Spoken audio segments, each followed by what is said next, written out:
Gastric problem అనేది ఈ రోజుల్లో మనందరికీ చాలా కామన్ ప్రాబ్లం. అసలు గ్యాస్ట్రిక్ ప్రాబ్లం ఎందుకు వస్తుంది?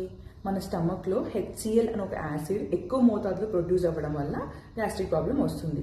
దానికి అందరూ ఏం చేస్తారు? ప్యాంటప్రజోల్ అంటే PAN40 అనే టాబ్లెట్ పరిగడుపున వేసుకుంటారు. కానీ అది ఎందుకు పరిగడుపున వేసుకుంటారు తెలియకుండానే చాలామంది వేసుకుంటారు అనమాట.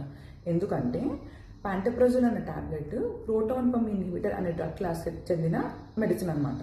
సో అది ఏం చేస్తుంది? ఆ స్టమక్లో ఉన్న యాసిడ్ ప్రొడక్షన్ని తక్కువ చేస్తుంది. కానీ పరిగడుపున ఎందుకు వేసుకోవాలి, తర్వాత ఎందుకు వేసుకోకూడదు అంటే, అది పరిగడుపున తినకముందుకు వేసుకుంటే మన స్టమక్లో ఫుడ్ ఏమి ఉండదు కాబట్టి ఆ డ్రగ్ అనేది బాగా అబ్జర్వ్ అయ్యి మ్యాక్సిమం ప్రొడక్షన్ ఆఫ్ ది యాసిడ్ని తక్కువ చేస్తుంది అనమాట. సో మనకి ఇమీడియట్గా రిలీఫ్ వచ్చే ఛాన్స్ ఉంటుంది అనమాట.